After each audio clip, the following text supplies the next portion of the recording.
આરતીસ કિચનમાં આપનું સ્વાગત છે। આજે આપણે બનાવીશું પંજાબી સબ્જી।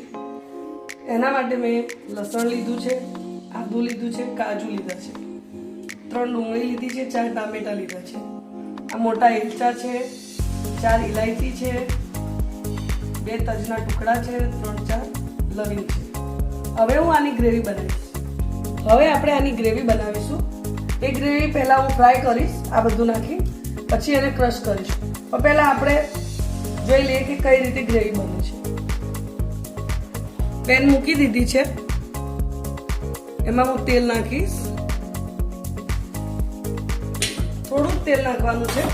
આપણે આ બધા જે વેજીટેબલ છે ને એને શેલો ફ્રાય કરવાના છે, થોડાક ચડી જાય એવા। સીધે સીધું આપણે ગ્રેવી બનાવવાની નથી, નહીતર કાચી રહેશે। અને હું આજે જે સબ્જી બનાવું છું એનું નામ છે પનીર ભુરજી। પહેલા આપણે જીરું નાખી દઈશું। જીરું તતડી ગયું છે। 2 મોટા એલચા છે, 2 એલચા નાખીશું। 2 નાના તજના ટુકડા નાખીશું।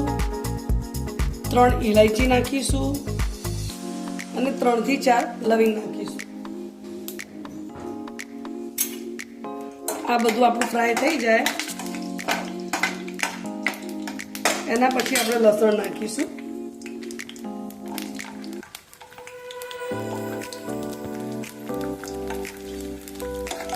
આ ગ્રેવી તમે બનાવીને વધારે પ્રમાણમાં જો બનાવી હોય, હું આજે મારા ઘરના 4 વ્યક્તિઓ માટે બનાવી રહી છું આ ગ્રેવી। જો તમારે આને સ્ટોર કરવી હોય તો વધુ સમય માટે સ્ટોર કરી મૂકવી હોય તો તમે આ સિસ્ટમથી બનાવીને સ્ટોર બી કરી શકો। આદુના ટુકડા નાખ્યા। 10 થી 12 કાજુના નંગ નાખીશું। આપણે કાજુ નાખીશું। આ બધું જ બ્રાઉન થઈ જાય એટલે આપણે આ થોડું બ્રાઉન થઈ ગયું છે એટલે આમાં એમાં અનિયન નાખીશું, આપણે ડુંગળી નાખીશું।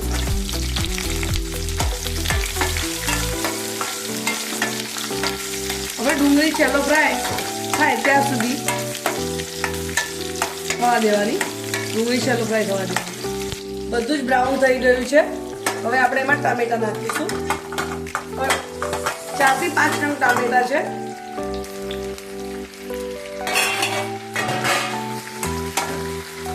આપણે ગેસની ફ્લેમ થોડી વધારી દઈશું।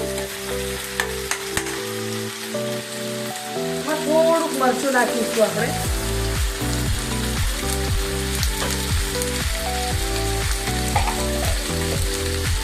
થોડુંક મીઠું નાખીશું જેથી આપણું ગ્રેવીનું થોડુંક ચડી જાય। મેં પિઝાની ગ્રેવી પણ આવી રીતે બનાવી હતી, પણ પંજાબી સબ્જીની ગ્રેવી પણ હું એ રીતે જ બનાવું છું, પણ થોડીક સિસ્ટમમાં ફેર છે। એમાં આપણે અલગ રીતે ફ્રાય કર્યું હતું, આને થોડું અલગ રીતે કરવાનું છે। આને પૂરું ચડવા દેવાનું છે, પેલું આપણે એટલું બધું ચડ્યું નહોતું। આ જુઓ, ગ્રેવીને પાકવા દઈશું। સબ્જીને બધું ચડી ગયું છે। હવે આપણે આને ગેસની ફ્લેમ બંધ કરીશું। હવે આપણે મિક્સરમાં આ બધી જ સબ્જીને મિક્સરમાં ગ્રાઇન્ડ કરીશું। હવે આપણે બાઉલમાં લઈ અને એને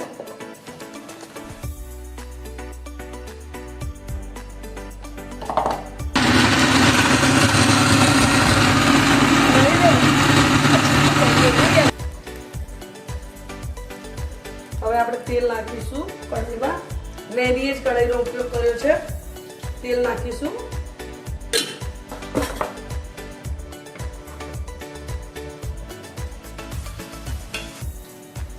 ગ્રેવી આપણી તૈયાર છે।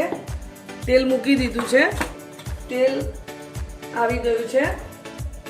આપણે જીરું નાખીશું, થોડી હિંગ નાખીશું, પછી આ બધી ગ્રેવીને આપણે એમાં એડ કરીશું।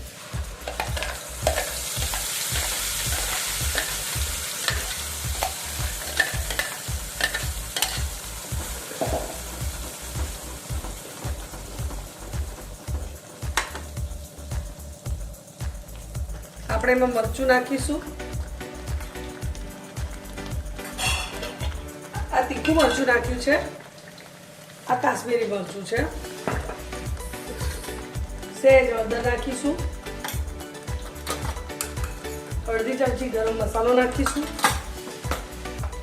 સ્વાદ મુજબ મીઠું નાખીશું.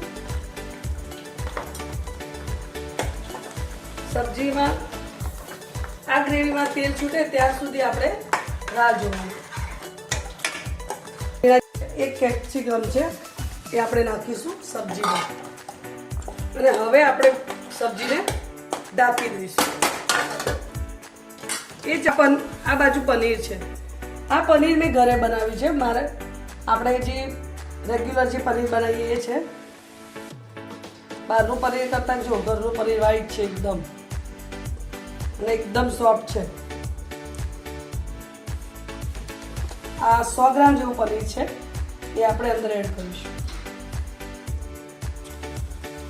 તેલ છૂટી ગયું છે.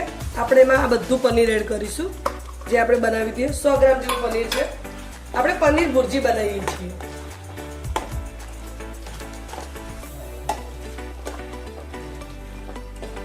પનીર એડ થઈ ગયું છે. થોડીક વાર આપણે એને ઢાંકી દઈશું. સબ્જીમાં તેલ છૂટું પડી ગયું છે. હવે આપણે એમાં ફ્રેશ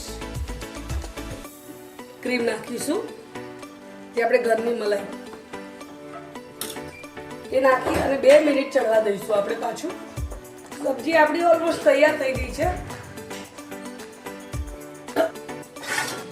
સબ્જી આપણી તૈયાર થઈ ગઈ છે. આપણે એને કાઢીશું. સબ્જી કમ્પ્લીટ તૈયાર થઈ ગઈ છે. તેલ છૂટું પડી ગયું છે, તમને દેખાતું હશે. હવે આપણે એને સબ્જીને ગાર્નિશ કરીશું.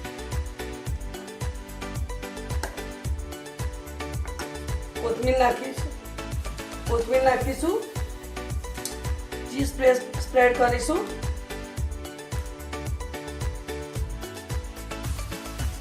આપણી પંજાબી સબ્જી તૈયાર છે. ઓઇલ નથી, એટલી બધી ઓઇલી નથી. જે આપણે બહાર ખાઈએ છીએ એવું ઓઇલ નથી. મેં બહુ ઓછા ઓઇલનો ઉપયોગ કરીને સબ્જી બનાવી છે. આ સબ્જી કેવી બની છે તમે પણ બનાવજો, તમારા ઘરવાળાને ખવડાવજો. કેવી છે કોમેન્ટ કરજો, લાઈક કરજો, સબસ્ક્રાઈબ કરજો. Thank you.